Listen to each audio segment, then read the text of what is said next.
எல்லாருக்கும் வணக்கம். நம்ம லாஸ்ட் கிளாஸில் எதை பற்றி டிஸ்கஸ் பண்ணியிருந்தோம் அப்படின்னா, நம்மளோட ஃபினான்ஷியல் ரிப்போர்ட்டை எப்படி நம்மளே ரெடி பண்ணணும்னு சொல்லிட்டு ஒரு 6 கொஸ்டின் மூலிமா நான் சொல்லி கொடுத்துருந்தேன். ஸோ அதே போல் அந்த வீடியோவை பார்த்துட்டு எல்லாரும் அதை ரெடி பண்ணியிருப்பீங்க நம்புகிறேன். ரெடி பண்ணாதவங்க ஃபஸ்ட்டு போயிட்டு உங்களோட ஃபினான்ஷியல் ரிப்போர்ட்டை ரெடி பண்ணுங்கள். அதுதான் உங்கள் ஷேர் மார்க்கெட்டுக்கான பேஸு. ஃபினான்ஷியல் ரிப்போர்ட் பாசிட்டிவ், உங்களால் ஸ்டேபிளாக இருக்கீங்க அப்படின்னா நீங்கள் ஷேர் மார்க்கெட்டில் வாங்க. ஃபினான்ஷியல் ரிப்போர்ட் நெகட்டிவ்னா ஷேர் மார்க்கெட் பக்கம் வராதிங்க. ஃபஸ்ட்டு உங்கள் ஃபினான்ஷியல் ரிப்போர்ட்டை ஸ்ட்ரென்தன் பண்ணுங்கள். சரிங்களா? இன்றைக்கி இந்த கிளாஸில் எதை பற்றி டிஸ்கஸ் பண்ண போகிறோம் அப்படின்னா, ஷேர் மார்க்கெட்டோட பேசிக்ஸ் பற்றி தான் பார்க்க போகிறோம். இந்த ஷேர் மார்க்கெட் பேசிக்ஸை நான் மொத்தம் 2 பகுதியாக பிரிச்சிருக்கேன். எதுக்காக 2 பகுதினா, இந்த ஷேர் மார்க்கெட்டோட பேசிக் வந்து ரொம்ப பெரிய சப்ஜெக்ட்டு. பங்குச்சந்தைக்கு புதுசாக வரவங்களுக்கு யாருக்குமே வந்து ஷேர் மார்க்கெட் பற்றி தெரியாது இல்லையா? ஸோ அவங்களுக்கு வந்து டீட்டெயிலாக பங்குச்சந்தை என்ன சொல்லிட்டு புரிய வைக்கணுன்றதுக்காக தான் 2ஆக பிரிச்சிருக்கேன். சரிங்களா? ஸோ நம்ம வந்து இந்த 2 பார்ட்லேயும் எதெல்லாம் பார்க்க போகிறோம் அப்படின்னா, நம்ம ஆல்ரெடி கேட்லாக் வந்து கொடுத்துருந்தோம். அந்த கேட்லாகில் மொத்தம் 13 டாபிக் சொல்லியிருந்தேன். அந்த 13 டாபிக் தான் நான் ஷார்டன் பண்ணி மொத்தம் 11 டாப்பிக்கை வந்து சொல்லியிருக்கேன். சரிங்களா? அந்த 11 டாபிக் தான் நம்ம இந்த ஷேர் மார்க்கெட் பேசிக்ஸில் பார்ட் 1 அண்டு பார்ட் 2 பார்க்க போகிறோம். நம்ம வந்து இப்போ ஒவ்வொரு கொஷினாக பார்க்கலாம். சரிங்களா? பங்குச்சந்தையை பற்றி நீ அப்புறம் சொல்லிக் கொடு. நான் எதுக்காக பங்குச்சந்தையில் முதலீடு பண்ணுன்றதை சொல்கிறா, எனக்கு அதுதான் ரொம்ப முக்கியன்ற ஒரு கேள்வி வந்து எல்லா மனசுலேயும் இருக்கும் இல்லையா? நம்ம அதுக்கான பதிலை ஃபஸ்ட்டு பார்த்துருவோம். ஏன்னா நம்ம முதலீடுன்றது எங்கே வேணால் பண்ணலாங்க. நம்ம தங்கத்தில் முதலீடு பண்ணலாம், லேண்டில் முதலீடு பண்ணலாம், ஏன் ரியல் எஸ்டேட்டில் கூட முதலீடு பண்ணலாம். ஆனால் இது எல்லாத்தையுமே தாண்டி எதுக்காக நம்ம பங்குச்சந்தை அப்படின்னா, அதோட ஃபஸ்ட்டு மெயின் ரீசன் என்னென்னா high liquidity and easy transaction. ஏன்னா நீங்கள் ஒரு கோல்டு வாங்கணும் அப்படின்னா ஒரு நகை கடைக்கு போக வேண்டியதாக இருக்கும். அங்கே வந்து சேதாரம்னுவான், செய்கூலின்னுவான், அப்புறம் வந்து நிறைய ப்ராப்ளம்ஸ்லாம் இருக்குது. டிரான்சாக்ஷன் அதே போல் வந்து கொஞ்சம் கஷ்டம். லேண்டுன்னு பார்த்தீங்கன்னா உங்களால் வந்து ஈஸியாக என்ன பண்ண முடியாது, ஒருத்தர்கிட்ட இன்னொருத்தர்கிட்ட கை மாற்றவே முடியாது. ஸோ டிரான்சாக்ஷன்ன்றது ரொம்ப கஷ்டம். அதுவும் யாராச்சும் வாங்குவாங்களா, நிறைய பேர் இருக்காங்க கேட்டிங்கன்னா கண்டிப்பாக கிடையாது. ஏன்னா இது எல்லாத்துக்குமே என்ன தேவைப்படும், ஒரு முதலீடு வந்து அதிகமாக தேவைப்படும். ரியல் எஸ்டேட்டும் அதே மாதிரி தான். ரியல் எஸ்டேட்டில் முதலீடு பண்ணாலும் நமக்கு வந்து திருப்பி வந்து கிடைக்கிறது ரொம்ப கஷ்டம் தான். ஸோ அதுக்காக தான் நம்ம என்ன பண்ணுறோம், ஷேர் மார்க்கெட்டில் முதலீடு பண்ணுறோம். ஷேர் மார்க்கெட்டில் ஏன் முதலீடு பண்ணுறோம், நமக்கு வந்து டிரான்சாக்ஷன் ஈஸியாக இருக்கும். ஒரு சிங்கிள் பை செல் பட்டனில் நம்ம என்ன பண்ணலாம், ஈஸியாக நம்ம கிட்ட இருக்கிற ஒரு பங்கை மற்றவங்களுக்கும் இல்லை மற்றவங்க கிட்ட இருக்கிற பங்கை நம்ம என்ன பண்ணலாம், ஈஸியாக நம்ம டிரான்சாக்ஷன் பண்ணிக்கலாம். அதுவும் இல்லாமல் நம்ம வாங்கணும்னு நினைக்கிறதே ஈஸியாக வாங்கிடலாம், விற்கணும்னு நினைக்கிறதே என்ன பண்ணலாம், ஈஸியாக விற்றுடலாம். அதுக்காக தான் நம்ம என்ன பண்ணுறோம், பங்குச்சந்தையை தேர்ந்தெடுக்கிறோம். இது மட்டும் காரணம் இல்லைங்க. நம்ம வந்து ஒரு சொத்தை வந்து உருவாக்கணும். அதாவது நம்ம பேசிவ் இன்கம் சொன்னோம் இல்லையா, ஃபஸ்ட்டு ஒரு வாட்டி நம்ம மூலதனம் இருக்கணும். அதுக்கப்புறம் நம்ம என்ன பண்ணோம், அந்த மூலதனத்துலேருந்து தொடர்ந்து பணம் வரணும் இல்லையா, பேசிவ் இன்கம்ன்ட்டு. ஸோ அதுக்கு நமக்கு முக்கியமாக தேவைப்படுது இந்த ஷேர் மார்க்கெட் தான். ஏன் சொல்கிறேன், நீங்கள் கொஞ்சம் கொஞ்சமாக பணத்தை நீங்கள் சேர்த்து நீங்கள் வந்து ஒரு போர்ட்ஃபோலியோவில் நல்ல ஒரு போர்ட்ஃபோலியோ பில்ட் பண்ணிட்டீங்க அப்படின்னா, உங்களுக்கு என்ன பண்ணணும், அந்த போர்ட்ஃபோலியோ உங்களுக்காக வேலை செஞ்சு உங்களுக்கு மாதம் மாதம் காசை வந்து அனுப்பிக்கிட்டே இருக்கும். ஸோ அதுக்காக தான் நம்ம ஷேர் மார்க்கெட்டை சூஸ் பண்ணுறோம். 2வது விஷயம், நம்ம ரிட்டையர்மெண்ட் வந்து சந்தோஷமாக இருக்கணும். ஏன்னா நமக்கு வந்து வேலை வந்து ஒரு 55 வயசுக்குள்ள நம்ம செய்யணும்னு வச்சுக்கோங்களேன். நம்ம 55 வயசு முடிஞ்சதுக்கப்புறம் நம்ம குடும்பத்தை யார் பார்த்துக்குவா, சம்பளம் யார்கிட்டேருந்து வரும் அப்படின்ற ஒரு பயம் வந்து எல்லாருக்குமே இருக்கும். வேலைக்கு போகிற எல்லாருக்குமே கண்டிப்பாக இது இருக்கவே செய்யும். அதுவும் கடன் இருக்கிற எல்லாருக்குமே ரொம்ப பயம் வந்து இது இருக்கும். ஸோ அதை நம்ம ரிட்டையர்மெண்ட் வந்து ரொம்ப சந்தோஷமாக இருக்கணும் அப்படின்னா கண்டிப்பாக நம்ம என்ன பண்ணோம், பங்குச்சந்தையில் முதலீடு பண்ணி நம்ம சொத்தை க்ரியேட் பண்ண ஆரம்பித்தா தான் இந்த ஒரு பயம் போயிட்டு உங்கள் ரிட்டையர்மெண்ட் ரொம்ப ஹாப்பியாக இருக்கும். சரிங்களா? 3வது, பணவீக்கத்தை சமாளிக்கணும். ஏன்னா நீங்கள் வந்து பேங்க்கில் கூட நீங்கள் என்ன பண்ணலாம், உங்களோட பணத்தை வந்து எப்படி பங்குச்சந்தையில் கொஞ்சம் கொஞ்சமாக சேர்க்குறீங்களா, அதுமாதிரி பேங்க்லேயே சேர்த்துட்டே வரலாம். ஆனால் பேங்க்கில் வரக்கூடிய வட்டி வந்து பொருளாதாரத்தில் இருக்கக்கூடிய பணவீக்கத்தை விட கம்மி தான். ஏன்னா பேங்க்கில் வந்து ஒரு 6 to 7% தான் மேக்ஸிமம் என்ன பண்ணுவான், இயர் ஆன் இயர் உங்களுக்கு வந்து இன்ட்ரெஸ்ட்டே கொடுப்பான். ஆனால் நீங்கள் வந்து பணவீக்கம் வந்து அந்த பேங்க் இன்ட்ரெஸ்ட்டோட அதிகம் சொன்னாலும் வந்து என்ன பண்ண முடியாது, பேங்க்கில் நீங்கள் பணம் போட்டிங்கன்னா உங்களோட பணவீக்கத்தை சமாளிக்க முடியாது. ஸோ அதுக்காக தான் நம்ம என்ன பண்ணுறோம், ஷேர் மார்க்கெட்டை சூஸ் பண்ணுறோம். கடைசியாக நம்ம குடும்பத்தை பாதுகாக்கிறதுக்கு கண்டிப்பாக பங்குச்சந்தையில் முதலீடு பண்ணி ஆகணும். நீங்கள் இப்போ கேட்குறது புரியுது, அடா குடும்பத்தை பாதுகாக்கிறதுக்கும் பங்குச்சந்தையில் முதலீடு பண்ணுறதுக்கும் நடா சம்மந்தம்னு கேட்கலாம். பட் நீங்கள் வந்து பங்குச்சந்தையில் என்ன பண்ணுறீங்க, உங்கள் சொத்தை வந்து க்ரியேட் பண்ணுறீங்க. அதில் நீங்கள் நாமினி என்ன பண்ணியிருப்பீங்க, உங்கள் ஃபேமிலி மெம்பர்ஸை ஆட் பண்ணியிருப்பீங்க. அப்படி ஃபேமிலி மெம்பர்ஸ் ஆட் பண்ணியிருந்தீங்க அப்படின்னா நீங்கள் இல்லைனா கூட அந்த பங்குச்சந்தையில் வர பணம் உங்கள் ஃபேமிலிக்கு ரொம்ப யூஸ்ஃபுல்லாக இருக்கும். நம்ம இன்சூரன்ஸ் நம்ம பே பண்ணுறோம் இல்லையா, எதுக்காக இன்சூரன்ஸ் பே பண்ணுறோம், நம்ம இல்லைனா கூட நம்ம குடும்பத்துக்கு அந்த இன்சூரன்ஸ் பணம் வரும், அதை வச்சு நம்ம குடும்பம் சமாளிச்சுக்கோன்னு சொல்லுவோம் இல்லையா. ஸோ அந்த இன்சூரன்ஸ் மாதிரி தான் நம்ம என்ன பண்ணணும், அந்த பங்குச்சந்தையில் முதலீடே பண்ணுறோம். சரிங்களா? இன்னொரு ரொம்ப முக்கியமான பாயிண்ட் என்னென்னு பார்த்தீங்கன்னா, நம்ம ஷேர் மார்க்கெட்டில் இன்வெஸ்ட்மெண்ட் பண்ணுறது மூலிமா நம்ம ஒரு பிஸ்னஸ் மேனாவோ இல்லை ஒரு பிஸ்னஸ் உமனாவோ மாறிடலாங்க. அதுக்கான காரணம் என்னென்னா, இப்போ உங்களுக்கு வந்து ஒரு பிஸ்னஸ் பண்ணணும்னு ஒரு ஐடியா இருக்குன்னு வச்சுக்கோங்களேன். அதுக்கு ஒரு ஐடியா தேவை. அதுக்கப்புறம் அதை நீங்கள் எக்ஸிக்யூட் பண்ணுறதுக்கு ஒரு ஷெட்டோ ஒரு ஆஃபீஸோ தேவை, மேன் பவர் தேவை, இன்வெஸ்ட்மெண்ட்டு தேவை. ப்ளஸ் இந்த எல்லாமே நீங்கள் செயல்படுறதுக்கு ஒரு டைம்ன்றது ரொம்ப முக்கியம். ஏன்னா ஒரு கம்பெனி ஸ்டார்ட் அப்லேயே வந்து க்ரோ ஆகுது, கொஞ்சம் ஏகப்பட்ட டைம் எடுக்கும். அதுக்கப்புறம் தான் அந்த கம்பெனி வந்து கொஞ்சம் டெவலப் ஆகும். ஆனால் இது எல்லாமே வந்து ஆல்ரெடி ஒருத்தன் என்ன பண்ணிட்டான், செயல்படுத்திட்டான். அப்போ நீங்கள் என்ன பண்ணலாம், நீங்கள் செய்யணும்னு நினைக்கிற வேலையை ஆல்ரெடி ஒருத்தன் பண்ணுறான், நம்ம சொந்தமாக ஆரம்பிக்காமல் கொஞ்சம் கொஞ்சமாக அவன் பண்ண பிஸ்னஸில் இன்வெஸ்ட்மெண்ட் பண்ணோன்னா நம்மளோட மணி என்ன ஆகும், ஆட்டோமேட்டிக்காக டெவலப் ஆகும். நம்ம ஆட்டோமேட்டிக்காக என்ன ஆகுதுன்னா ஒரு பிஸ்னஸ் மேனாவோ பிஸ்னஸ் உமனாவோ மாறிடுவோம். எப்படி பிஸ்னஸ் மேனாவோ நம்ம அவங்க முதலீடு பண்ணுறது மூலிமா ஆகிறோம், அவன் என்ன பண்ணுவான், நம்ம முதலீடு பண்ணுற அமௌண்ட்டுக்கு ஏற்ற மாதிரி ஷேர்ஸை வந்து கொடுப்பான். அப்போது உங்கள்கிட்ட எவ்வளோ ஷேர்ஸ் இருக்கோ அந்த ஷேர்ஸுக்கு நீங்கள் தான் யார், ஓனரு. அப்போ ஆட்டோமேட்டிக்காக நீங்கள் என்ன ஆகிட்டீங்க, ஒரு பிஸ்னஸ் மேனாவோ உமனாவோ மாறிட்டீங்களா. இப்போ எல்லாருக்குமே வந்து ஒரு ஐடியா கிடச்சிச்சா எதுக்காக நம்ம பங்குச்சந்தையில் முதலீடு பண்ணணும்னு சொல்லிட்டு. இப்போ நம்ம பங்குச்சந்தையை பற்றி பார்க்கலாம். பங்குச்சந்தைனா என்னன்ற ஒரு கேள்விக்கு நான் சிம்பிளாக பதில் சொல்கிறேன். பங்குச்சந்தைன்றது ஒரு இடம். அந்த ஒரு இடத்துல பொதுத்துறை நிறுவனத்தோட பங்குகள் என்ன ஆகும்னா வர்த்தகம் வந்து நடந்துகிட்ருக்கும். அது மட்டும் இல்லாமல் இந்த ஒரு பங்குச்சந்தையில் தான் பையரும் செல்லரும் மீட் பண்ணி தங்கக்கிட்ட இருக்கக்கூடிய ஷேர்ஸ் என்ன பண்ணிப்பாங்க, கைமாற்று வந்து பண்ணிப்பாங்க. அதாவது பையர்ஸ் கிட்ட வந்து காசு இருக்கும், செல்லர்ஸ் கிட்ட ஷேர்ஸ் இருக்கும். இவங்க என்ன பண்ணுவாங்க, இந்த ஷேர் மார்க்கெட்டில் வந்து இந்தாப்பா நான் காசு கொடுக்குறேன், நீ எனக்கு வந்து இந்த கம்பெனியோட ஷேர் வந்து கொடு அப்படின்ற மாதிரி பரிவர்த்தனைலாம் எங்கே பண்ணுவாங்கன்னா இந்த ஒரு ஷேர் மார்க்கெட்டில் தான் பண்ணுவாங்க. சரிங்களா. ஸோ அப்படி பரிவர்த்தனை பண்ணுறதுக்கே ஷேர் மார்க்கெட்டில் 2 வகையாக நம்ம சொல்லுவோம். ஒன்று ப்ரைமரி மார்க்கெட்டு, இன்னொன்று செகண்டரி மார்க்கெட்டு. ப்ரைமரி மார்க்கெட்டுன்றது நம்ம ஐபிஓ மார்க்கெட்னு சொல்லுவோம். ஐபிஓ அப்படின்னா இனிஷியல் பப்ளிக் ஆஃபர். அதாவது இப்போ ஒரு தனியார் நிறுவனம் பங்குச்சந்தையில் லிஸ்ட் ஆகணும் அப்படின்னா அவங்க என்ன பண்ணுவாங்க, தான் கட்டக்கூடிய ஷேர்ஸை பொதுமக்கள்கிட்ட ஃபஸ்ட் டைம் விற்பாங்க. அந்த ஃபஸ்ட் டைம் சொல்கிறோம் பார்த்திங்கன்னா அதுதான் நம்ம இனிஷியல் பப்ளிக்னு சொல்கிறோம்.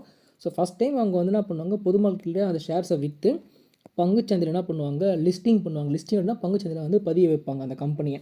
அப்படி ஒன்ஸ் வந்து லிஸ்ட் ஆகிடுச்சு அப்படின்னா அந்த கம்பெனி என்ன ஆகுனா ப்ரைமரி மார்க்கெட்லேருந்து செகண்டரி மார்க்கெட்டுக்கு போகும். அப்போ செகண்டரி மார்க்கெட்டுன்றது இந்த ஸ்டாக் எக்ஸ்சேஞ்சஸ். ஸ்டாக் எக்ஸ்சேஞ்ச் பார்த்தோன்னா என்எஸ்சி பிஎஸ்சி தான் நம்ம அதிகமாக வந்து வர்த்தகம் பண்ணுறது. ஸோ ஒன்ஸ் பங்குச்சந்தையில் லிஸ்ட் ஆனதுக்கப்புறம் அந்த கம்பெனி செகண்டரி மார்க்கெட்டில் போகும். செகண்டரி மார்க்கெட்டில் என்ன பண்ணுவோம், நம்ம இந்த என்எஸ்சி பிஎஸ்சி மூலிமா நம்ம மக்கள் எல்லாமே என்ன பண்ணுவாங்க, வர்த்தகம் செய்ய ஆரம்பிப்பாங்க. சரிங்களா. நம்மளால் போய்ட்டு இந்த ப்ரைமரி மார்க்கெட்டில் வர்த்தகம் பண்ண முடியாது, ஜஸ்ட் இன்வெஸ்ட்மெண்ட் பண்ண தான் பண்ண முடியும். வர்த்தகம் பண்ணுறது எல்லாமே இந்த செகண்டரி மார்க்கெட் தான். இப்போ நம்ம ட்ரேடிங்கில் எல்லாமே பண்ணுறோம் இல்லையா, இன்ட்ராடே ட்ரேடிங்கு, டெலிவரி ட்ரேடிங் எல்லாமே பண்ணுறோம் இல்லையா, அது எல்லாமே இந்த செகண்டரி மார்க்கெட்டில் தான் பண்ணுறோம். சரிங்களா.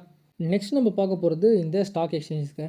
இந்தியாவில் பார்த்திங்க அப்படின்னா ஏகப்பட்ட ஸ்டாக் எக்ஸ்சேஞ்சஸ் இருக்குது. ஆனால் ரொம்ப முக்கியமாக நிறைய மக்கள் பயன்படுத்தக்கூடிய ஸ்டாக் எக்ஸ்சேஞ்ச் எதுன்னு பார்த்திங்கன்னா இந்த 2 ஸ்டாக் எக்ஸ்சேஞ்ச் தான். ஒன்று பாம்பே ஸ்டாக் எக்ஸ்சேஞ்சு, இன்னொன்று நேஷ்னல் ஸ்டாக் எக்ஸ்சேஞ்சு. இந்த பாம்பே ஸ்டாக் எக்ஸ்சேஞ்சை பிஎஸ்சின்னு நம்ம சொல்லுவோம் ஷார்ட் ஃபார்மில், நேஷ்னல் ஸ்டாக் எக்ஸ்சேஞ்சை என்எஸ்சின்னு நம்ம சொல்லுவோம். பிஎஸ்சியோட ஒரு குறியீடு சென்செக்ஸு, என்எஸ்சியோட ஒரு குறியீடு நிஃப்டி 50. இந்த நியூஸில் நமக்கு சன் டிவியில் கூட நீங்கள் டெய்லி நியூஸ் பார்த்தீங்கன்னா சொல்லுவாங்க, சென்செக்ஸோட புள்ளி வந்து 1000 புள்ளி இறங்கிடுச்சு, இல்லை 100 புள்ளி ஏறிடுச்சுன்ற மாதிரி சொல்லுவாங்க இல்லையா. அந்த சென்செக்ஸ்னால் இந்த பாம்பே ஸ்டாக் எக்ஸ்சேஞ்சோட வேல்யூ தான் வந்து குறிக்குது. அதே போல் நிஃப்டி வந்து 100 புள்ளி ஏறிடுச்சு, இன்றைக்கி 200 புள்ளி இறங்கிடுச்சு அப்படின்னு நம்ம சொல்கிறோம் இல்லையா. அது எல்லாமே எப்படின்னா இந்த நேஷ்னல் ஸ்டாக் எக்ஸ்சேஞ்சோட நிஃப்டி வச்சு தான் சொல்கிறோம். சரிங்களா. ஸோ பாம்பே ஸ்டாக் எக்ஸ்சேஞ்ச் எப்போ ஸ்டார்ட் பண்ணாங்கன்னா 1854. இந்த பாம்பே ஸ்டாக் எக்ஸ்சேஞ்ச் தான் வந்து இந்தியாவோட பழைய ஸ்டாக் எக்ஸ்சேஞ்ச். அதுவும் இல்லாமல் ஃபஸ்ட்டு ஓப்பன் பண்ண ஸ்டாக் எக்ஸ்சேஞ்சு இந்த பிஎஸ்சி தான். சரிங்களா. ஸோ இந்த பிஎஸ்சி வந்து ஃபஸ்ட்டு வரும்போது எல்லாமே அந்த ஷேர்ஸ் எல்லாமே வந்து ஒரு பிசிக்கல் ஃபார்மேட்டில் ஒரு பேப்பர் மாதிரி சர்டிஃபிகேட் மாதிரி கொடுத்துருந்தாங்க. ஸோ ஒன்ஸ் வந்து இந்த என்எஸ்சி வந்ததுக்கப்புறம் என்ன ஆயிடுச்சுன்னா அது எல்லாமே எலக்ட்ரானிக் ஃபார்மேட்டாக ஆட்டோமேட்டிக்காக வந்து மாறிடுச்சு. ஓகேங்களா. ஸோ அந்த ஹிஸ்ட்ரிலாம் வேணால் நம்ம ஜஸ்ட்டு பேசிக்காக இதுதான் வந்து இது அப்படின்றது தெரிஞ்சதுக்காக தான் இந்த ஒரு செக்மெண்ட்டே வந்து வச்சுருக்கோம். நம்ம ரொம்ப டீப்பாலாம் வந்து பார்க்குறது இதெல்லாம் அந்தளவுக்கு வந்து முக்கியமாக நமக்கு தேவைப்படாது. ஏன்னா நம்ம வந்து யாருக்கும் போய் கிளாஸ் எடுக்க போகிறதில்ல, இதை வச்சு நம்ம எக்ஸாம்லாம் எழுத போகிறதில்ல, ஜஸ்ட் இதெல்லாம் நான் சொல்லிட்டு நம்ம தெரிஞ்சுக்கணும், அவ்வளோதான். சரிங்களா. ஸோ நெக்ஸ்ட்டு வந்து ப்ரைமரி மார்க்கெட்னா என்ன, செகண்டரி மார்க்கெட்னா என்னன்னு சொல்லிட்டு சில பாயிண்ட்ஸ் வந்து கொடுத்துருப்பேன். இந்த பாயிண்ட்ஸ் எல்லாத்தையுமே நம்ம என்ன பண்ணியாச்சு, ஆல்ரெடி நம்ம அந்த சார்ட் பார்க்குறப்ப அதில் டிஸ்கஸ் பண்ணியாச்சு. இது வந்து நான் உங்களுக்கு பிடிஎஃப் வந்து தனியாக எக்ஸ்ட்ரா கொடுப்பேன். அந்த பிடிஎஃப்பில் உங்களுக்கு வந்து யூஸ்ஃபுல்லாக இருக்கணுன்றதுக்காக தான் இந்த பாயிண்ட்ஸ்லாம் வந்து கொடுத்துருக்கேன். ஸோ அதனால் இன்னொரு டைம் நான் ரிப்பீட் பண்ணி போர் அடிக்க விரும்பல. இது எல்லாமே ஜஸ்ட் நீங்கள் தெரிஞ்சுக்கிட்டாலும் போதும். இதெல்லாம் வந்து அந்தளவுக்கு ரொம்ப முக்கியம் கிடையாது. சரிங்களா. ஸோ நெக்ஸ்ட்டு வந்து இந்த புரோக்கர்ஸ் தாங்க. ஏன் இந்த புரோக்கர்ஸ் நம்ம பார்க்குறோன்னா, இப்போது நார்மல் பப்ளிக்காலேயே இருக்கட்டும், இல்லை ஏதாவது ஒரு பேங்காக இருக்கட்டும், டேரெக்டாக போய் என்ன பண்ண முடியாது, ஸ்டாக் எக்ஸ்சேஞ்சில் வர்த்தகம் வந்து பண்ண முடியாது. ஏன்னா அந்த ஸ்டாக் எக்ஸ்சேஞ்சுக்கு ஒரு சில மெம்பர்ஸ் இருக்காங்க. அந்த மெம்பர்ஸ் தான் ஸ்டாக் எக்ஸ்சேஞ்சுக்கு ஆர்டரே வந்து போடுவாங்க. சரிங்களா. ஸோ அந்தமாரி இருக்கிற ஒரு மெம்பர் தான் இந்த புரோக்கர்ஸ். இப்போ இந்தியாவில் பார்த்திங்கன்னா நிறைய புரோக்கர்ஸ் இருக்காங்க. சில புரோக்கர்ஸ் வந்து ஏமாத்து வேலை புரோக்கர்ஸும் இருக்காங்க, சில நல்ல புரோக்கர்ஸும் இருக்காங்க. ஸோ அதில் நான் என்ன பண்ணிக்கிறேன், டாப் புரோக்கர்ஸ் மட்டும் உங்களுக்கு நான் வந்து கொடுத்துருக்கேன். ஸோ இந்த புரோக்கர்ஸ்லேயே வந்து discount broker, full service broker அப்படின்னு சொல்லிட்டு 2 கேட்டகரியாக இருக்குது. இந்த டிஸ்கவுண்ட் புரோக்கர்லாம் என்ன நடக்கும்னு பார்த்தீங்கன்னா, இப்போ மார்க்கெட் வந்து ரொம்ப சடனாக அப் டவுன் மூவ்மெண்ட் இருக்குது இல்லையா, சில டைம் மார்க்கெட் கிராஷ் ஆகிற டைம்லாம் நீங்கள் வந்து ஆர்டர் போட்டிங்கன்னா ஆர்டரே விழாது. நீங்கள் நிறைய பேர் நோட் பண்ணியிருப்பீங்க, இந்த அப்ஸ்டாக்கு ஜீரோ இதெல்லாம் யூஸ் பண்ணுறவங்களுக்கு தெரிஞ்சிருக்கும். ஸோ அதுக்கெல்லாம் காரணம் என்னென்னா, இவங்ககிட்ட டிஸ்கவுண்ட் ப்ரோக்கர் கிட்ட நிறைய கஸ்டமர்ஸ் வந்து இருப்பாங்க. ஸோ அவங்களால வந்து என்ன பண்ண முடியாது, அவங்க சர்வீஸை வந்து அந்தளவுக்கு ஃபுல் சர்வீஸாக அதாவது கொடுக்க முடியாது. அதனால தான் இவங்க டிஸ்கவுண்ட் ப்ரோக்கர்னு சொல்கிறோம். ஸோ அந்த டிஸ்கவுண்ட் ப்ரோக்கரில் டாப்பில் யாரெல்லாம் இருக்காங்க பார்த்தீங்கன்னா, அப்ஸ்டாக்ஸு, ஜீரோதா, ஏஞ்சலோ, நீங்கள் 3 பேர் இருக்காங்க. ஸோ நான் பர்சனலாக யூஸ் பண்ணுறது அப்ஸ்டாக்கும் ஜீரோதாவும். சரிங்களா? ஸோ இதே ஃபுல் சர்வீஸ் ப்ரோக்கர் எடுத்திங்கன்னா நம்ம வந்து கோட்டாக் செக்யூரிட்டிஸ் இருக்குது, இண்டஸ் செக்யூரிட்டிஸ் இருக்குது, மோட்டிலால் ஓஸ்வால், எடில்வைஸ் அப்படின்னு சொல்லிட்டு நிறைய ப்ரோக்கர்ஸ் வந்து இருக்காங்க. ஸோ எனக்கு தெரிஞ்சது இது 4 தான். ஓகேங்களா? அதே போல் இப்போ இந்த கோர்ஸ் படிக்கிற யாரும் ஏதாச்சும் ஒரு பேங்க்கில் வந்து கண்டிப்பாக அக்கௌண்ட் ஓப்பன் பண்ணியிருப்பீங்க. அந்த பேங்க்லேயே கூட போய்ட்டு நீங்கள் என்ன பண்ணலாம், சார் உங்கள்கிட்ட டிமேட் அக்கௌண்ட் இருக்கா, நான் வந்து உங்கள்கிட்ட ஓப்பன் பண்ணிக்கலாம்னு கேட்டிங்கன்னா, அவங்க இருக்குதுன்னா நீங்கள் என்ன பண்ணிக்கோங்க, உங்கள் பேங்க்லேயே கூட ஓப்பன் பண்ணிக்கலாம். மற்றவங்க நம்புறதை விட பேங்க்லேயே நீங்கள் ஓப்பன் பண்ணிங்கன்னா இன்னும் சேஃபாக இருக்கும். சரிங்களா? ஆனால் இந்த ஃபுல் சர்வீஸ் ப்ரோக்கர்கிட்ட ஒரு அட்வான்டேஜ்னால், எந்த டைம்லேயும் மார்க்கெட் வந்து கிராஷ் ஆனாலும் சரி, என்ன ஆனாலும் சரி, கொஞ்சம் உங்களோட சர்வீஸ் எல்லாமே ரொம்ப வேகமாக இருக்கும். ஸோ உங்களுக்கு வந்து ஆர்டர் போடுறதுலேயே வந்து கஷ்டம் வந்து அதிகமாக இருக்காது. சரிங்களா? ஸோ எனக்கு தெரிஞ்சு நீங்கள் என்ன பண்ணலாம், அதிகமான ஃபண்டு நீங்கள் யூஸ் பண்ணி ட்ரான்சாக்ஷன் பண்ணுறீங்க அப்படின்னா இந்த ஃபுல் சர்வீஸ் ப்ரோக்கரை யூஸ் பண்ணலாம். ஓகேப்பா, ப்ரோக்கர்ஸ் பற்றி பார்த்துட்டேன். இப்போ நம்ம எப்படி நம்மளோட இன்வெஸ்ட்மெண்ட்டை ஸ்டார்ட் பண்ணுறதுன்னு கேட்டிங்கன்னா, உங்கள்கிட்ட கண்டிப்பாக டிமேட் அண்டு ட்ரேடிங் அக்கௌண்ட் இருக்கணும். இந்த டிமேட் அண்ட் ட்ரேடிங் அக்கௌண்ட் இருந்தால் தான் அவங்க என்ன பண்ண முடியும், வர்த்தகமே செய்ய முடியும். டிமேட் அக்கௌண்ட் எதுக்காக அப்படின்றத பார்த்தோம்னா, நீங்கள் வந்து ஒரு ஷேரை பை பண்ணுறீங்க இல்லையா, அந்த ஷேர்ஸை பாதுகாப்பாக வைக்கிறதுக்கு இந்த டிமேட் கணக்கு தான் உதவும். டிமேட்ன்றது நம்ம ஷார்ட் ஃபார்மாக சொல்லியிருக்கிறோம். இதோட எக்ஸ்ப்ளனேஷன் என்னென்னா, டிமெட்டீரியலைஸ்டு.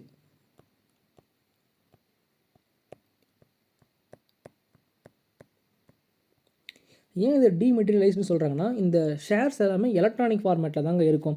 பழைய காலத்தில் நீங்கள் பார்த்தீங்கன்னா ஷேர்ஸ் எல்லாமே வந்து ஒரு சர்டிஃபிகேட் மாதிரி இருக்கும். அந்த சர்டிஃபிகேட்டில் வந்து இந்த கம்பெனி நேமு, யார் வாங்குறா, யார் விற்கிறா, ஃபேஸ் வேல்யூலாம் சொல்லிட்டு இருந்துட்டு ஒரு சீல் அண்ட் சிக்னேச்சர் வந்து இருக்கும்.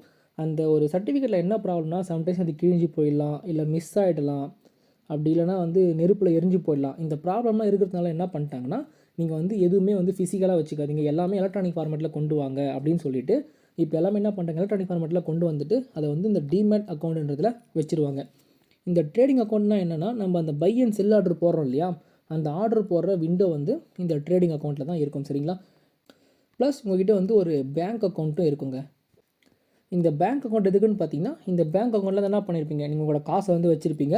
இந்த பேங்க் அக்கௌண்ட்லேருந்து ட்ரேடிங் அக்கௌண்ட்டு காசை மாற்றணும். ட்ரேடிங் அக்கௌண்ட்லேருந்து நீங்கள் ஆர்டர் பண்ணி ஒரு ஷேரை வாங்குவீங்க. அந்த ஷேர் என்ன ஆகும்னா ஒரு டிமேட் அக்கௌண்ட்டுக்கு வரும். சரிங்களா? ஸோ இந்த ஒரு செக்மெண்ட் நம்ம என்ன பண்ண போகிறோம், ஆல்ரெடி நம்ம சொன்ன மாதிரி இந்த கோர்ஸில் லேட்டராக வந்து பார்ப்போம். ஸோ ஜஸ்ட் தெரிஞ்சு வச்சுக்கோங்க, டிமேட் அக்கௌண்ட்னா உங்களோட ஷேர்ஸை வந்து பாதுகாப்பாக வைக்கிறதுக்கு டிமேட் அக்கௌண்ட்டு, நீங்கள் ஆர்டர் பண்ணுறதுக்காக உங்களுக்கு ட்ரேடிங் அக்கௌண்ட்டு, பேங்க் அக்கௌண்ட்டு உங்கள் பணத்துக்காக. சரிங்களா? நெக்ஸ்ட் நம்ம பார்க்க போகிறது, ஸ்டாக் மார்க்கெட்டில் என்னென்ன ஃபினான்ஷியல் இன்ஸ்ட்ருமெண்ட்லாம் வர்த்தகம் நடக்குதுன்னு பார்த்தீங்கன்னா, bond, shares, derivatives, mutual fund. Derivatives அப்படின்னா நம்ம அந்த F&Oன்னு சொல்கிறோம் பார்த்தீங்கன்னா, ஃபியூச்சர் அண்ட் ஆப்ஷன்ஸு, அதை நம்ம வந்து டெரிவேட்டிவ்ஸ்னு சொல்லுவோம். இந்த 4ம் தான் பங்குச்சந்தையில் வந்து வர்த்தகம் நடந்துகிட்ருக்கு. இதில் மோஸ்ட்டாக எல்லா ட்ரேடர்ஸும் பயன்படுத்துறது எதுன்னு பார்த்தீங்கன்னா, shares, derivatives and mutual fund. Bond பக்கம் வந்து யாரும் அவ்வளோவா போடுறதில்ல. நிறைய மக்கள் யூஸ் பண்ணுறது இந்த 3 தான். சரிங்களா? ஸோ இதில் தான் நம்ம என்ன பண்ணுவோம், பங்குச்சந்தையில் வர்த்தகம் பண்ணுவோம். நெக்ஸ்ட் நம்ம பார்க்க போகிறது ரெகுலேட்டர்ஸ். ரெகுலேட்டர்ஸ் அப்படின்னா நம்ம ஃபேனில் இருக்கும் பார்த்தீங்களா, அந்த ரெகுலேட்டர் வந்து நீங்கள் நினச்சக்கூடாது. இது வந்து பங்குச்சந்தையோட ரெகுலேட்டர். ஆனால் என்ன, ரெண்டுமே வந்து ஒன்று தான். இந்த ஃபேனோட ரெகுலேட்டர் என்ன பண்ணோம், அந்த ஃபேனோட வேகத்தை கண்ட்ரோல் பண்ணணும் இல்லையா, எனக்கு வந்து கம்மியாக வேணுமா அதிகமாக வேணுமான்ற நம்ம என்ன பண்ணலாம், இந்த ரெகுலேட்டர் வச்சு நம்ம வந்து அட்ஜஸ்ட்மெண்ட் பண்ணிக்கலாம். அதே போல் தான் பங்குச்சந்தை வந்து கரெக்டாக இருக்கா இல்லையான்ற கண்ட்ரோல் பண்ணுறது யாருன்னா இந்த ரெகுலேட்டர்ஸ் தான். ஓகேங்களா? ஸோ அந்த ரெகுலேட்டர் பேர் யாருன்னா இந்த செபி நம்ம ஷார்ட் ஃபார்மாக சொல்லுவோம். அதோட expansion security and exchange board of India. இந்த செபின்ற அமைப்பை யார் கொண்டு வந்தான்னு பார்த்தீங்கன்னா, 1988 நம்ம கவர்மெண்ட் ஆஃப் இந்தியா தான் இதை வந்து எஸ்டாப்ளிஷ் பண்ணுது.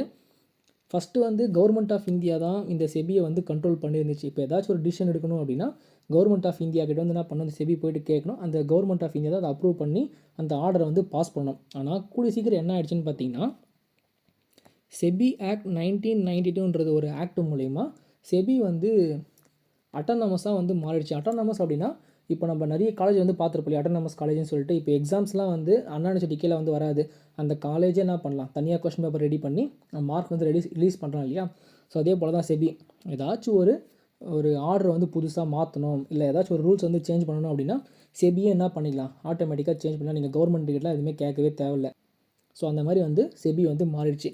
அப்படி இருக்கிற அந்த செபியோட முக்கியமான வேலைகள் என்னென்ன அப்படின்றத பார்த்தோம்னா, protect interest of investor in stock. அதாவது நம்ம இன்வெஸ்டரோட பங்குச்சந்தையில் முதலீடு பண்ணுறதோட ஆர்வத்தை வந்து பாதுகாக்கணும். ஏன் பாதுகாக்கணும்? இப்போது நீங்கள் லேட்டஸ்ட்டாக நீங்கள் பார்த்துருப்பீங்க 2022 ஏகப்பட்ட ஸ்டாக் வந்து ஸ்டாக் மார்க்கெட்டில் லிஸ்ட் ஆகிட்டு வந்த லிஸ்டிங் ப்ரைஸோட இப்போ கம்மியாக ட்ரேட் ஆகிட்டுருக்கு. இதுக்கு ஒரு உதாரணம் பார்த்தீங்கன்னா, இப்போ பேடிஎம் வந்து கிட்டத்தட்ட 1900 ருபீஸில் லிஸ்ட் ஆகிட்டு இப்போ கரண்ட்டாக எவ்வளோ ட்ரேட் ஆகிட்டுருக்குன்னு பார்த்தீங்கன்னா, கிட்டத்தட்ட ஒரு ரூ.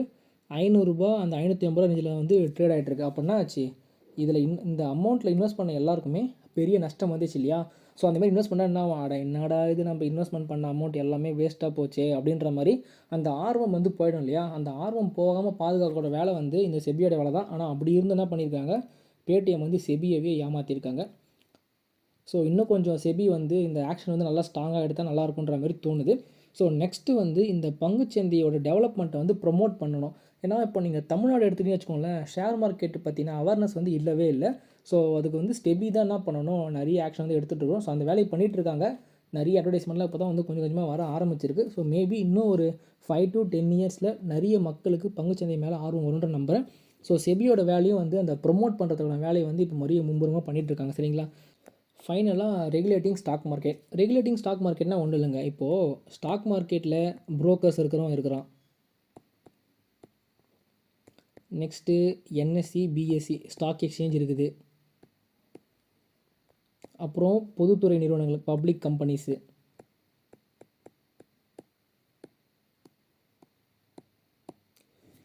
இவங்க மட்டும் இல்லை, இன்னும் நிறைய இன்வெஸ்டர்ஸ்லாம் இருக்காங்க இல்லையா? அவங்களாம் தப்பு பண்ணாமல் பார்த்துக்கிறது யாரோட வேலைனா இந்த செபியோட வேலை.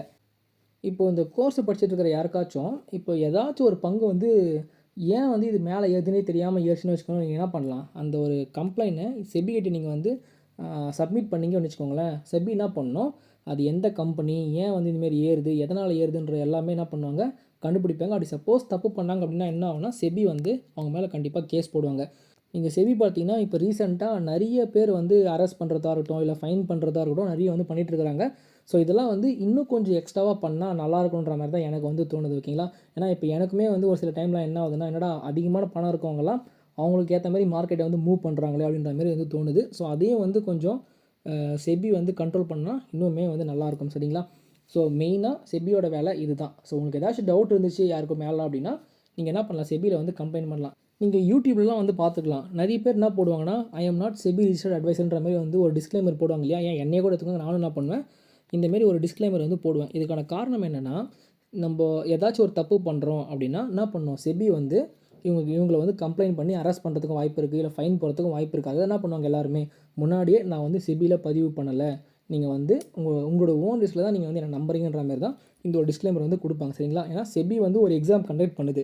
அந்த எக்ஸாமில் பாஸ் ஆகிறவங்க தான் பங்குச்சந்தையை வந்து மற்றவங்களுக்கு எக்ஸ்பிளைன் பண்ணுறதுக்காக இருக்கட்டும், இல்லை ஆலோசனை பண்ணுறதுக்காக இருக்கட்டும், ஒரு சரியான ஆளுன்றது என்ன பண்ணணும், சர்டிஃபிகேட் வந்து கொடுக்கும். அதனால தான் நிறைய பேர் வந்து இந்தமாரி ஒரு டேக்லைனை வந்து போடுறாங்க. சரிங்களா? அடுத்ததாக நம்ம பார்க்க போகிற டாபிக் என்னென்னா, ஸ்டாக் மார்க்கெட் பார்ட்டிசிபென்ட்ஸ். அதாவது பங்குச்சந்தையில் யார் யாரெல்லாம் பங்கு பெற்றிருக்காங்கன்னு பார்த்தீங்கன்னா, investors, traders, stock exchanges, market regulators and brokers. இவங்க எல்லாருமே தான் என்ன பண்ணுறாங்க, பங்குச்சந்தையில் வந்து இருக்காங்க. இவங்க தான் வந்து பங்குச்சந்தையில் மோஸ்ட்லி பார்ட்டிசிபேட் பண்ணுறவங்க. சரிங்களா? இதில் நம்ம வந்து புரோக்கர் பற்றி, மார்க்கெட் ரெகுலேட்டர் பற்றி, ஸ்டாக் எக்ஸ்சேஞ்ச் பற்றிலாம் ஆல்ரெடி பார்த்துட்டோம். இப்போ நம்ம இன்னும் பேலன்ஸ் இருக்கிறது இந்த ட்ரேடரோட இன்வெஸ்டர் தான் வந்து பேலன்ஸ் இருக்காங்க. இப்போ நம்ம வந்து ஒவ்வொன்றா பார்க்கலாம். சரிங்களா? ட்ரேடரையும் இன்வெஸ்டரையும். ஃபஸ்ட்டு நம்ம இந்த இன்வெஸ்டர் அண்ட் ட்ரேடர் செக்மெண்ட்டில் யார் யாரெல்லாம் இருக்காங்க அப்படின்றத நம்ம பார்த்துருவோம். இந்த செக்மெண்ட்டில் இருக்கிறவங்க யார் யாருன்னு பார்த்தீங்கன்னா, எஃப்ஐஐ, டிஐஐ, ரீட்டைலர்ஸ், அப்புறம் ஹெச்என்ஐ. எஃப்ஐஐ அப்படின்னா ஃபாரின் இன்ஸ்டிடியூஷனல் இன்வெஸ்டர்னு சொல்லுவோம். இந்த ஃபாரின் இன்ஸ்டிடியூஷனல் இன்வெஸ்டர்னால் அதாவது வெளிநாட்டில் இருக்கக்கூடிய நிறுவனங்கள்லாம் என்ன பண்ணுன்னா, இந்திய நிறுவனங்களுக்கு மேலே முதலீடு வந்து பண்ணும். ஸோ அவங்கள தான் நம்ம ஃபாரின் இன்ஸ்டிடியூஷனல் இன்வெஸ்டர்னு சொல்லுவோம். இவங்களோட இன்னொரு பேர் எஃப்பிஐ, அதாவது ஃபாரின் போர்ட்ஃபோலியோ இன்வெஸ்டர் அப்படின்னு நம்ம சொல்லுவோம். சரிங்களா? இப்போ உதாரணத்துக்கு வந்து இந்த ஜேபி மார்கன்லாம் இருக்காங்க பார்த்தீங்களா? ஸோ இவங்களாம் நம்ம என்ன பண்ணலாம், நம்ம ஃபாரின் இன்ஸ்டிடியூஷனல் இன்வெஸ்டர் நம்ம சொல்லலாம். நெக்ஸ்ட்டு வந்து டொமஸ்டிக் இன்ஸ்டிடியூஷன் தான், நம்ம இந்தியாவில் இருக்கக்கூடிய நிறுவனங்கள்லாம் என்ன பண்ணோம், இந்தியன் நிறுவனங்கள் மேலே முதலீடு பண்ணோம். ஸோ இவங்களாம் யாருன்னு பார்த்தீங்கன்னா, இந்த பேங்க்கு, அப்புறம் இந்த எல்ஐசி நிறுவனம் இருக்குதுல்ல அது, அப்புறம் ஏஎம்சி அதாவது அசட் மேனேஜ்மெண்ட் கம்பெனிஸு. ஸோ இவங்களாம் என்ன பண்ணுவாங்கன்னா, இந்த டொமஸ்டிக் இன்ஸ்டியூஷன் இந்த ஒரு செக்மெண்ட்டில் வந்து வருவாங்க. மூணாவதாக ரீட்டெயிலர்ஸ்னால் யார்? இப்போ உங்களை மாதிரி என்ன மாதிரி கொஞ்சம் கொஞ்சமான பணத்தை வச்சு என்ன பண்ண வர்த்தகம் பண்ணுறோம் இல்லையா? ஸோ அவங்களும் என்ன பண்ணுவாங்க, இந்த பங்குச்சந்தையில் வந்து இருக்காங்க. இன்னொருத்தர் யாருன்னு பார்த்தீங்கன்னா ஹெச்என்ஐ அப்படின்னா ஹை நெட்வொர்க் இண்டிவிஜுவல்ஸ். அதாவது இப்போது தனி நபர்கிட்ட அதிகமான பணம் இருந்துச்சுன்னா அவங்கள வந்து இந்த ஹெச்என்ஐன்னு நம்ம சொல்லுவோம். இப்போ இதுக்கு உதாரணம் யாருன்னு பார்த்தீங்கன்னா நம்ம ராகேஷ் ஜுன்ஜுன்வாலா. இப்போ வந்து அவர் இறந்துட்டார்.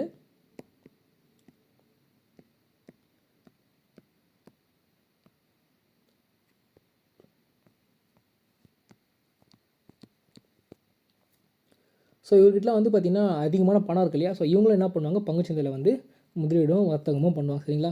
ஸோ இந்த 4 பேர் இல்லாமல் இன்னொருத்தர் வந்து இருக்காங்க. அவங்க யாருன்னு பார்த்தீங்கன்னா என்ஆர்ஐ. அதாவது இந்தியாவில் பிறந்து வெளிநாட்டில் போய் செட்டில் ஆகிருக்காங்க இல்லையா? ஸோ அவங்களும் என்ன பண்ணுவாங்கன்னா நம்ம இந்தியன் பங்குச்சந்தையில் வந்து முதலீடு பண்ணுவாங்க. ஸோ இவங்களாம் தான் யாருன்னு பார்த்தீங்கன்னா நம்ம பங்குச்சந்தையோட பார்ட்டிசிபென்ட்ஸு.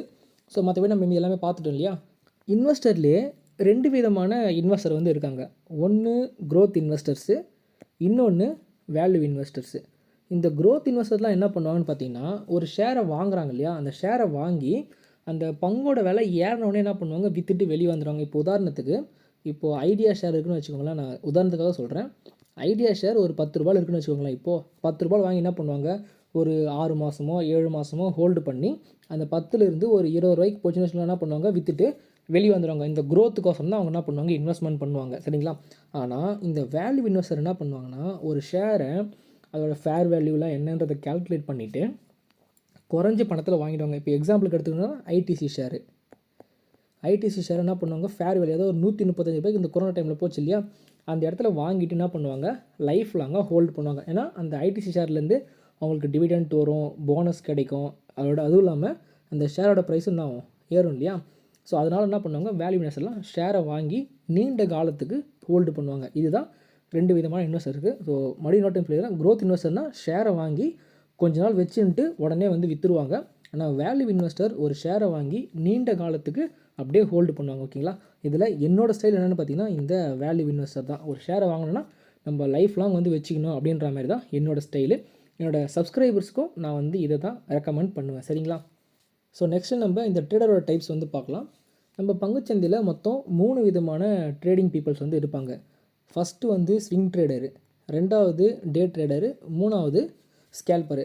இந்த ஸ்விங் ட்ரேடர்லாம் எப்படின்னு பார்த்தீங்கன்னா, இப்போ ஒரு பங்கு வாங்குறாங்கன்னா, இப்போது இன்றைக்கி வந்து வாங்குறான்னு வச்சுக்கோங்களேன், ஒரு 10 ரூபாய்க்கு ஒரு ஷேர் வாங்குறாங்கன்னா, அந்த ஷேர் என்ன பண்ணுவாங்க, ஒரு சில நாளோ அது ஒரு 3 நாளோ 4 நாளோ இல்லை ஒரு சில வாரங்களோ வச்சுன்ட்டு அந்த ஷேர் வேல்யூ வந்து 10லேருந்து 12 ரூபாய்க்கு போய்ச்சுன்னா என்ன பண்ணுவாங்க, விற்றுட்டு வெளியே வந்துடுவாங்க. ரொம்ப நாளாக ஹோல்ட் பண்ண மாட்டாங்க. மேக்ஸிமம் ஒரு 1 or 2 வீக்ஸ் தான். ஸோ இவங்க நம்ம என்ன சொல்லுவோம்னா ஸ்விங் ட்ரேடர்னு சொல்லுவோம். 2வது நபர் வந்து பார்த்திங்கன்னா டே ட்ரேடர் அப்படின்னா மார்னிங் 9:15க்கு மார்க்கெட் ஓப்பன் ஆகுது இல்லையா? ஸோ அதே போல் 3:15க்கு இன்ட்ராடே வந்து முடிஞ்சிடும். ஸோ அந்த டே ட்ரேடர் தான் நம்ம இன்ட்ராடே பண்ணுறோம் இல்லையா, அவங்கள சொல்லுவோம். அந்த மார்க்கெட் முடிகிற டைமில் என்ன பண்ணுவாங்க, வாங்கி விற்றுருவாங்க. இப்போ 10 ரூபாய்க்கு வாங்குறாங்கன்னா அது 10 ரூபா 30 பைசா போதுன்னு என்ன பண்ணுவாங்க, அதிலே விற்றுட்டு வெளியே வந்துடுவாங்க. அது வந்து டைமிங் வந்து எவ்வளோனா வெறும் 1 டே, காலையில் 9:15லேருந்து சாயங்காலம் 3:15 தான். சரிங்களா? நெக்ஸ்ட்டு பார்த்திங்கன்னா இந்த ஸ்கேல்பர்ஸ் வந்து எப்படின்னா ஒரே நாள் தான் டே டைமில் தான் ட்ரேட் பண்ணுவாங்க. ஆனால் அந்த ஒரே நாள்லே பல விதமான ட்ரேட் வந்து பண்ணிகிட்டே இருப்பாங்க. கிட்டத்தட்ட ஒரு 20லேருந்து 30 ட்ரேடுக்கு மேலே வந்து இந்த ஸ்கேல்பர்ஸ் பண்ணுவாங்க. சரிங்களா? அவங்களோட ஹோல்டிங் பீரியட் வந்து எவ்வளோ டைமாக இருக்கும், வெறும் 1 நிமிஷத்துலேருந்து 3 நிமிஷம் தான். இப்போ உதாரணத்துக்கு சொல்ல போனோம் அப்படின்னா, இப்போ மார்க்கெட் 9:15க்கு ஓப்பன் ஆகுது. அவங்க வந்து என்ன பண்ணாங்க, ஒரு 9:20க்கு ஒரு ஷேரை வந்து பை பண்ணுறாங்கன்னு வச்சுக்கோங்களேன், அதை அப்படியே 9:21க்குலாம் அந்த ஷேரை வந்து விற்றுருவாங்க. வெறும் 1 நிமிஷம் தான். அவங்கள தான் நம்ம என்ன சொல்லுவோம், ஸ்கேல்பர்னு சொல்லுவோம். ஸோ இந்த ஒரு டைம் ரேஞ்சுக்குள்ளே ப்ரைஸோட ஒரு ஷேரோட ப்ரைஸ் மூவ்மெண்ட் எவ்வளோ வந்து சேஞ்ச் ஆகும்னு பார்த்தீங்கன்னா, ஒரு மேக்ஸிமம் 10 பைசாலேருந்து ஒரு 20 பைசா வந்து மூவ் ஆகுதுன்னு வச்சுக்கோங்களேன். இந்த ஒரு ப்ராஃபிட் தான். ஆனால் நீங்கள் வந்து சரி நம்ம வந்து இனிமேல் பண்ணிட்டு போயிடலாமே சொல்லி நீங்கள் நினைக்கலாம். ஆனால் நீங்கள் வந்து ஒரு 20 பைசாக்கு நீங்கள் வந்து ப்ராஃபிட்டில் புக் பண்ணணும் அப்படின்னா உங்கள்கிட்ட நிறைய ஷேர் வந்து நீங்கள் வாங்கணும். அப்போ தான் உங்களுக்கு வந்து லாபம் அதிகமாக இருக்கும். இல்லைனா நீங்கள் வந்து ட்ரேட் பண்ணுறதுல புரோக்கர் கமிஷனு ப்ளஸ் இந்த சார்ஜஸ்லேயே என்ன ஆகிடும், நீங்கள் வந்து லாஸ் பண்ணிவிடுவீங்க இந்த 20 பைசா ப்ராஃபிட்ன்றதுலாம். ஸோ இந்த ஸ்கேல்பர்ஸ் கிட்ட வந்து கண்டிப்பாக அதிகமான பணம் இருக்கும். அவங்க மட்டும்தான் இந்த ஸ்கேல்பிங் பண்ணணும். அப்படி உங்கள்கிட்ட வந்து ஒரு 1 லட்ச ரூபாய்க்கு கீழே இருக்குன்னா நீங்கள் யாரும் இந்த ஸ்கேல்பிங் வந்து பண்ணக்கூடாது. அப்படி பண்ணிங்கன்னா உங்களுக்கு வந்து லாஸ் வரதுக்கான வாய்ப்புகள் ரொம்பவே அதிகம். ரொம்ப ரிஸ்கி. முதல்ல பிகினர்ஸ் யாரும் இந்த ஸ்கேல்பிங் பக்கம் போகவே கூடாது. நீங்கள் வந்து இது 2த்தையுமே ட்ரை பண்ணுங்கள். ஃபஸ்ட்டு 2த்தையும், 3rd மட்டும் அவாய்ட் பண்ணிவிடுங்க. சரிங்களா? அடுத்து நம்ம பார்க்க போகிற டாபிக் என்னென்னா, எந்தெந்த முக்கியமான ஈவெண்ட்லாம் பங்குச்சந்தையை பாதிக்கும் அப்படின்றத வந்து பார்க்க போகிறோம். நம்ம ஜஸ்ட் என்ன பண்ண போகிறோம், இந்த ஒரு கோர்ஸில் சிம்பிளாக பார்க்க போகிறோம். நம்ம பார்ட் 2ல் இதை பற்றி எலாபரேட்டாக பார்க்கலாம் சரிங்களா. அது ஒவ்வொன்றும் என்னென்னு சொல்லிட்டு எலாபரேட்டாக பார்க்கலாம். இந்த ஒரு செக்மெண்ட்டில் ஜஸ்ட் இதெல்லாம் என்னன்றது மட்டும் தெரிஞ்சுக்கோங்க சரிங்களா. ஸோ ஃபஸ்ட் ஈவெண்ட் என்னென்னா மானிட்டரி பாலிசி.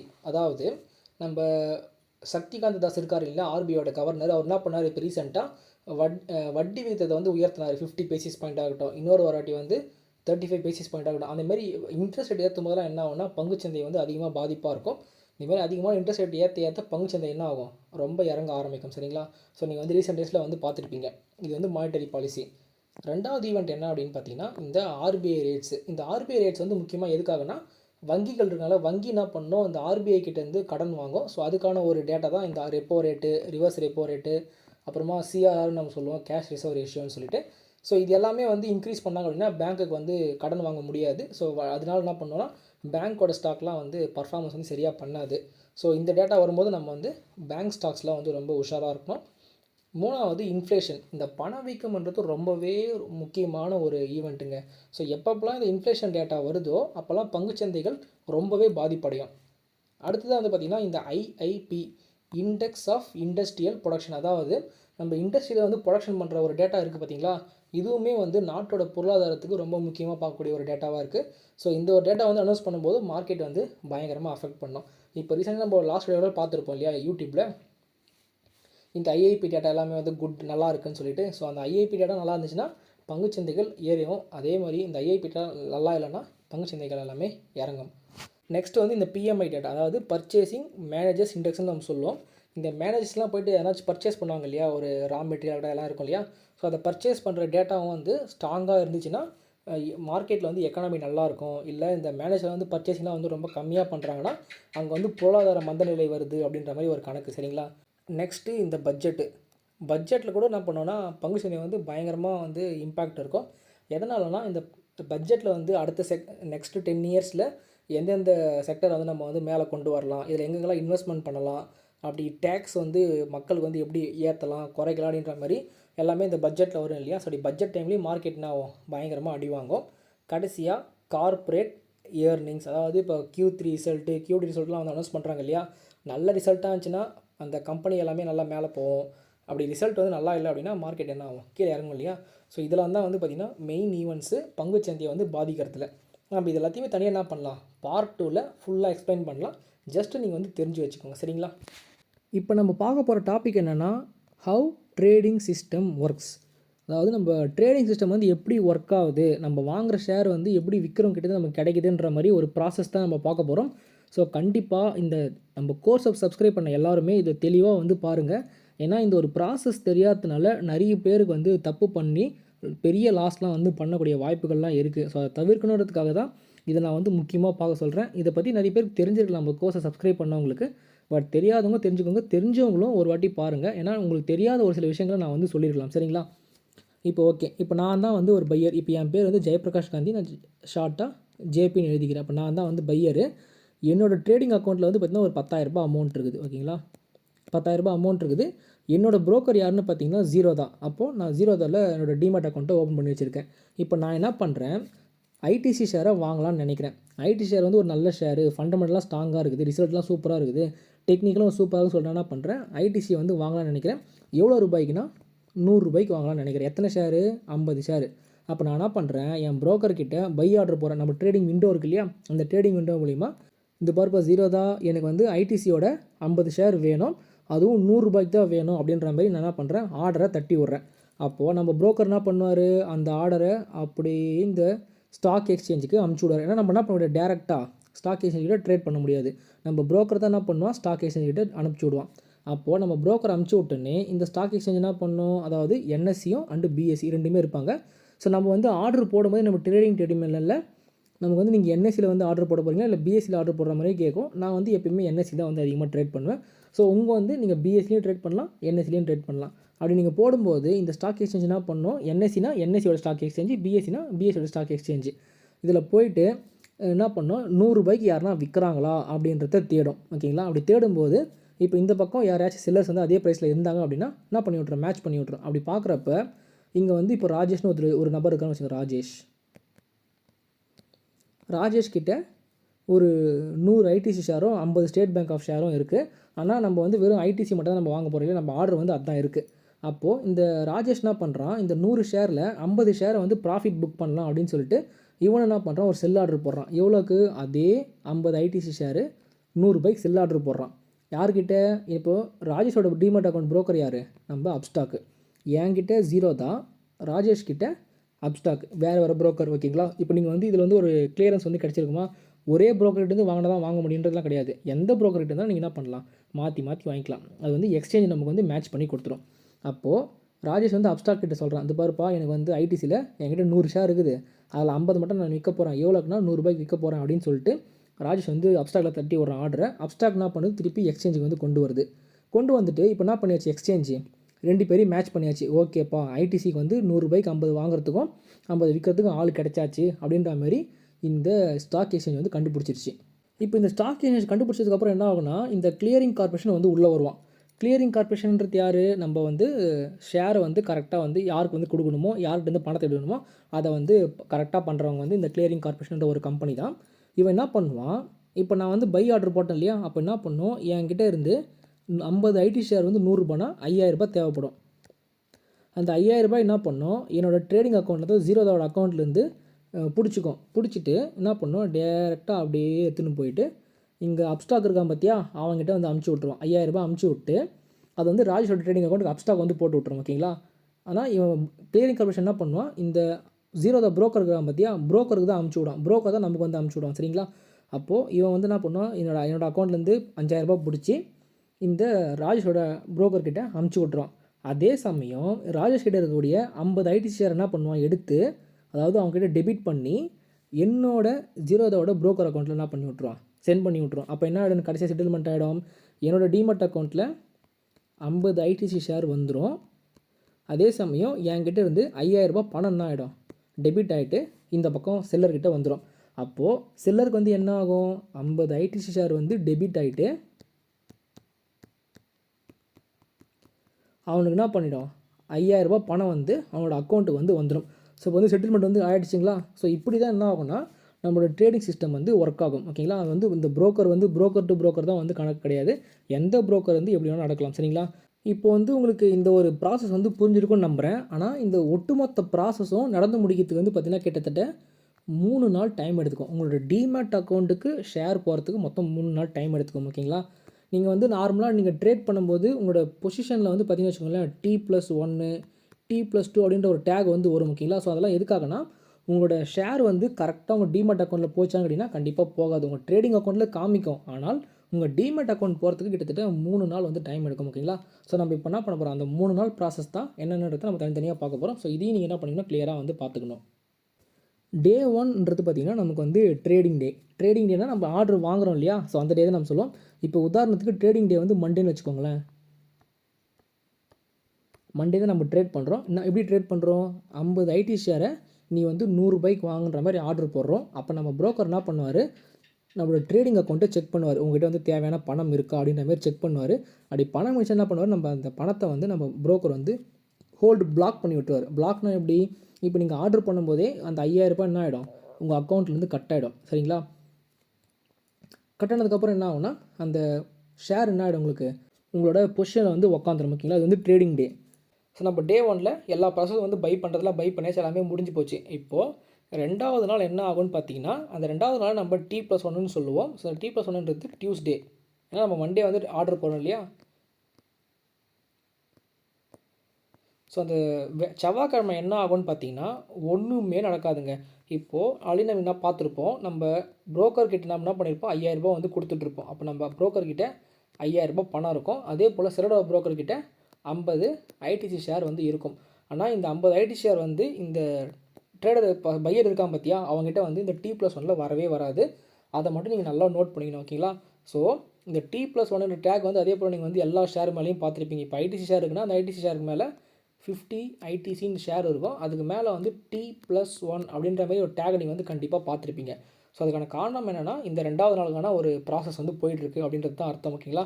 ஸோ இந்த 2வது நாள் ப்ராசஸில் இருக்கும்போது நீங்கள் என்ன பண்ணக்கூடாது, ஷேரை செல் பண்ணக்கூடாது. அப்படி செல் பண்ணிங்க அப்படின்னா அது வந்து பெரிய ப்ராப்ளத்தில் போய் மாட்டி விட்டுரும் சம்டைம்ஸ். ஓகேங்களா? ஏன்னா இந்த T+1ல் உங்கள்கிட்ட என்ன இருக்காது, ஷேர்ஸ் வந்து இருக்கவே இருக்காது. ஏன்னா சில பேர் என்ன சொல்லுவாங்கன்னா, இதை தான் வந்து BTST இன்றைக்கி வாங்கிட்டு நாளைக்கு விற்கிறாங்க அப்படின்ற மாதிரி சொல்லுவாங்க. ஸோ இதை வந்து கண்டிப்பாக பிகினர்ஸ் வந்து அவாய்ட் பண்ணுறது நான் வந்து ரொம்ப நான் வந்து கண்டிப்பாக வந்து சொல்கிறேன், சரிங்களா? ஏன்னா இந்த BTST பண்ணும்போது உங்களுக்கு வந்து பெரிய ஃபைன் வர வாய்ப்புகள் இருக்குது, சரிங்களா? அதை நான் எப்படி உங்ககிட்ட சொல்கிறதுன்னு எனக்கு தெரியல. ஆனால் இந்த BTST மட்டும் என்ன பண்ணிக்கோங்க, ஸ்டாக்கில் டெலிவரி பண்ணும்போது அவாய்ட் பண்ணிக்கோங்க, சரிங்களா? ஸோ இப்போ இந்த T+1 டேகுன்றது 2வது நாள் இருக்கும். அதுவும் இல்லாமல் 2வது நாள் வந்து எந்த ஒரு ப்ராசஸுமே நடக்காது, அப்படியே பிளாங்காக தான் இருக்கும். ஆனால் இந்த 2வது நாளில் நிறைய தவறுகள் நடக்க வாய்ப்புகள் இருக்குது. அதாவது புரோக்கர்ஸ் வந்து தப்பு பண்ண வாய்ப்பு இருக்குது. ஏன் சொல்கிறேன்னா, உங்களோட பணம் 5000 ரூபாய் யார்கிட்ட இருக்கும், நம்ம புரோக்கர்கிட்ட இருக்குமா?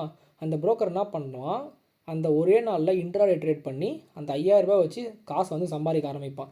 ஏன்னா அந்த புரோக்கர்கிட்ட வந்து 5000 ரூபாய் மட்டும் இருக்காது. நான் மட்டும் அவங்ககிட்ட அக்கௌண்ட் ஓப்பன் பண்ணிக்க மாட்டேன், பல பேர் அக்கௌண்ட் ஓப்பன் பண்ணியிருப்பாங்க இல்லையா? ஸோ அந்தமாரி சேரும்போது ஒரு பல கோடிகள் அவங்ககிட்ட இருக்கும். அந்த கோடி வச்சு என்ன பண்ணுவான், இன்ட்ராடே பண்ணி அதிலேருந்து ஒரு லாபம் சம்பாதிப்பான் இந்த T+1ல் அந்த காசு வந்து இருக்கிறப்போ. ஸோ அதனால தான் வந்து இப்போது செபி என்ன பண்ணியிருக்காங்கன்னா, அந்த கிளியரன்ஸை வந்து T+1லேயே முடிச்சிடலான்ற மாதிரி வந்து கொண்டு போயிருக்காங்க, சரிங்களா? சரி, ஓகே, 2 நாள் முடிஞ்சிருச்சு. இப்போ 3வது நாள் என்ன நடக்கும் அப்படின்றத பார்த்தோம்னா, இது வந்து ட்ரேட் டே ப்ளஸ் 2 டேஸ். இது வந்து அப்போ என்னது, வெட்னஸ்டே. ஸோ மண்டே பை பண்ணிங்க, டியூஸ்டே வந்து ஒன்றுமே நடக்கலை. இது வந்து இப்போ வெட்னஸ்டே. வெட்னஸ்டே என்ன ஆகும்னா, அந்த கிளியரிங் கார்ப்பரேஷனு நீங்கள் ஆர்டர் போட்டிங்களே 50 ஷேரு, அந்த 50 ஷேரை உங்களோட டிமேட் கணக்குக்கு அனுப்பிச்சி விட்ருவாங்க. டிமேட் அக்கௌண்ட்டில் ஷேர் இருந்தால் மட்டும்தான் அந்த ஷேர் உங்கள்கிட்ட இருக்குதுன்னு அர்த்தம். ட்ரேடிங் அக்கௌண்ட்டில் இருந்துச்சுன்னா அது வந்து உங்கள்கிட்ட இருக்குதுன்ற மாதிரி அர்த்தமே கிடையாது. அப்படி உங்கள் ஷேர் வந்து உங்கள் டிமேட் அக்கௌண்ட்டுக்கு போயிடுச்சு அப்படின்னா, அந்த ஷேர் மேலே அந்த T+1 டேக் இருக்கும் பார்த்தீங்களா, அது வந்து போயிடும். வெறும் ITC அப்படின்ற ஒரு நேம் மட்டும்தான் இருக்கும். மேலே வந்து அந்த T+1 டேக் வந்து மறைஞ்சு போயிடும், சரிங்களா? அதே போல் நீங்கள் வந்து பையராக இருக்கும்போது அந்த ஷேர் வந்து உங்களுக்கு கிரெடிட் பண்ணி விட்ரும். செல்லருக்கு என்ன பண்ணிவிடும், அந்த காசு எவ்வளவோ அந்த காசை வந்து ட்ரேடிங் அக்கௌண்ட்டுக்கு வந்து அமுச்சு விட்ரும், சரிங்களா? ஸோ டே 3ல் தான் நமக்கு என்ன ஆகும், கரெக்டாக செட்டில்மெண்ட்டே நடக்கும், ஓகேங்களா? ஸோ கவர்மெண்ட் வந்து பார்த்திங்கன்னா இப்போ பெரிய ஸ்டெப்லாம் எடுத்துகிட்டு இந்த T+1லேயே முடிக்கணுன்ற மாதிரி வந்து கொண்டு வந்துட்டுருக்காங்க. இந்த T+1ல் வந்து செட்டில்மெண்ட் வந்துச்சு அப்படின்னா நம்ம என்ன பண்ண இதுக்கப்புறம் இந்த BTST ட்ரேடையே பண்ணவே முடியாது. ஸோ இது வந்து நல்லது தான், ஓகேங்களா? தப்புலாம் எதுவுமே கிடையாது. T+1லேயே செட்டில்மெண்ட் ஆகிடுச்சு அப்படின்னா நம்மளுக்கும் சீக்கிரமாக என்ன பண்ணலாம், பணத்தை வந்து வித்ட்ரா பண்ணிட்டு போயிட்டே இருக்கலாம். ஏன்னா சில பேர் நீங்கள் வந்து வித்ட்ரா பண்ணும்போது உங்கள் ட்ரேடிங் அக்கௌண்ட்டில் வந்து 10,000 ரூபாய் காமிக்கும். ஆனால் வித்ட்ராவில் போய் பார்த்தீங்க அப்படின்னா ஒரு 5,000 ரூபாய் தான் காமிக்கும். அதுக்கான காரணம் என்னென்னா, இந்த செட்டில்மெண்ட் வந்து நடந்திருக்காது. செட்டில்மெண்ட் நடந்தால் தான் என்ன ஆகும், உங்கள் வித்ட்ராலே வந்து 10,000 ரூபான்ற மாதிரி வந்து காமிக்கும், ஓகேங்களா? இப்போ வந்து உங்களுக்கு ஓரளவுக்கு புரிஞ்சு போச்சா இந்த ப்ராசஸ்லாம் என்னன்னு சொல்லிட்டு? ஸோ புரிஞ்சிச்சுன்னா உங்களுக்கு வந்து ரொம்ப சந்தோஷம், எனக்கு வந்து ரொம்ப சந்தோஷம். அப்படி புரியலனா நீங்கள் வந்து பர்சனலாக வந்து இது வந்து எனக்கு வந்து புரியல சார், இது இன்னொரு டைம் நீங்கள் வந்து லைவில் வந்து எடுங்க அப்படின்ற மாதிரி சொன்னீங்கன்னா, நம்ம ஜூம் மீட்டிங்கில் இந்த ஒரு தனி கான்செப்டை மட்டும் என்ன பண்ணலாம், தனியாக வந்து உங்களுக்கு கிளியராக எக்ஸ்பிளைன் பண்ணுறேன், சரிங்களா?